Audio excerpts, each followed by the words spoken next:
Би 1982 онд хөдөөчүүдээ сургууль төгсөөд ингээд агрономч мэргэжил эзэмсэн. Тэгээд Сэлэнг аймгийн хөдөөч удирдах газар үрийн агроном анх томилогдсон.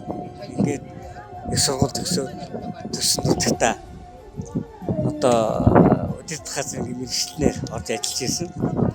Би уул нь хөдөөч яамнаас томилт авахдаа номгоны сангийн аж ахуй үрийн агроном гэсэн томилт авсан. Тэгээд тэр үеч удирдах газар бүртгүүлээд тэгээд 14 хоног амраад явдаг юм журамтай байсан. Тэгсэн чи эргээд 14 хоног амраад ирсэн чи бид боловсон хүчний хаан тавихаа мэдж байна. Тэгээд удирдах газар 1 жил ажилласан.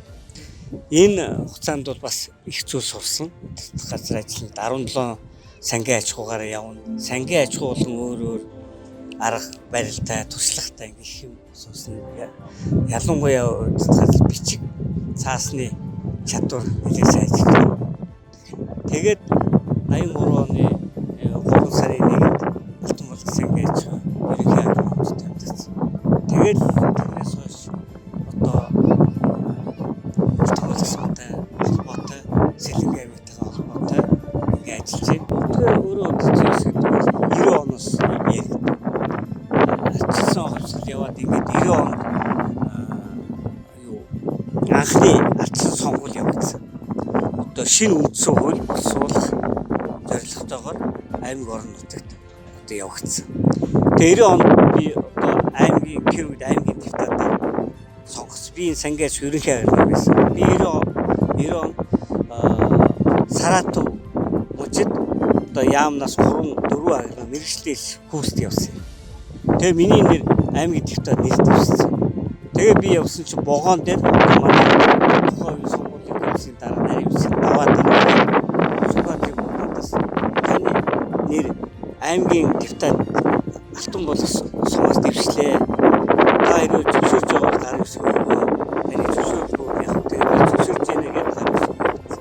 Би тэгээ наад төсөв дагуулсан гэсэн. Би зөвшөөрлөө гэсэн. Тэгэл Иесус намайг аймгийн депутат сонгоцсон гэсэн.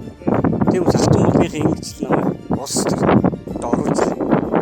Тэгээ аймгийн 92 онд чинь аймгийн иргэдүүд анхны иргэдийн хурал явуулсан жинхэнэ ардчилсан. Бид ч 2 жил баг аймгийн дараа 3 өсвөлж 3 сонгож ийлсэн. Тийм нэг халуун салхитай тийм үе гэсэн. Тэр үед би улс төр зорсон. Тэгэл энэ орон төвөөр төсөл миний ажлын холбогдсон байна. Тэгээ би Чигтан компани захирлаар 2006 онд ажилласан. Тэгээд 96 оны сонгуулиар одоо орон нутагтаа ажиллаад энэ Алтан булган застраа сонгогдсон. Ингээд бол 96 онд шинэ үндсэн хуулиар анхны одоо орон нутгийн одоо шинэ тогтолцоо бий болсон. Тэр хүрээнд одоо анх ажилласан. Тэгээд тэгэх чинь бүх хууль нь хуучин, бүх юм хуучин ажиллах зорилго хэрэгжүүлэхэд өөр тэр шинэ хууль юм гараад тэгээд ерөөсөө дээрээс доорооч ингээл учраа мэдгүй маань. Тэгээд аажмаар ажиллаж үзэх юм бол ингээд өнөөдрийн өөрөө удирдах ёс манай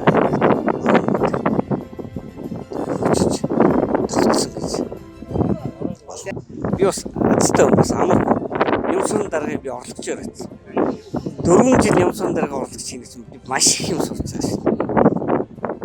Дараа нь ингэчихгүй тэр нь болохгүй юм бүгдийг мэддэг болсон. Ямар ч тэгээд тэр юу ч за энэ дээр анхаарах юм биш. Энэ асуудал төлөхгүй энэ хоцрол юм энэ төрүүл юм бүх юм байж. Тэгэхээр ингээд сад дараатай явсан бол одоо чиний асуудал шиг би азтай ингээд таарч. Гівгэн тэнд очиж суучвал бас юугаач мэдгүй юу. Тийм учраас би доороос нь яваад ингээд өсөж над ажиллах хүнд байсан. Би тэгээ Сэлэнг аймагт очиж би ганц өрхийн аж ахуй гэдэг л ураад явсан шин. Бүх аль өрхийн аж ахуй ирэхлээ. Бүгд ирэхэл гэртээ битсэн. Өөртөө таасан том жижиг энэ өрхийн аж ахуй энэ талын бүх сургууль бүх юм явсан. Тэгээ одоо бол ингээд үргэлжлээд явж байгаа. Ийм л туслага. Тэгээ энэ яг миний төрийн ажил ажилласан энэ юу энэ Сэлэнг аймгийн хүн. Тэгээ агроном зэрэг мэрэгжил нөлөөсөн баг. Тэгээ би яг туршлагаасаа одоо тэмдэглэв. дарах хүн биш. Өөрийнхөө мэддэг нэг сайн. Мэдгүй мэд тэтгэд рүү хийдэг. Хилээж ойлгохгүй. Тийм учраас би яагаад гэж энэ Сэлэнг аймгийн газар тариалан үйлдвэрлэл Монгол улсын 60% үйлдэлд энэ аймаг би агроном биш учраас миний мэдх юм нь илүү хийх ажил нь арай өөр. Энэ одоо бус дараагаас арай ялуу юу вэ? Ямар ч дараа намайг орлогчоор авсан нэг гол үз. Энэ агрономч чи би 10 жилийн шавна. Над физик хийж заад. Агрономч мэргэжлөө миний орлогч байх хэрэгтэй. Өөрөө багш. Тэгэл авч ирсэн. Тэгэл энэ манай ахмадууд ийм ундаг. Хүний юу хийх вэ, яах вэ бодож явдаг. Тэрээс энэ миний амаад, энэ миний юу гэдэг. Одоо тийм байх. Тэрний би ч гэсэн өөрөө амар ажиллаж байгаа байхгүй.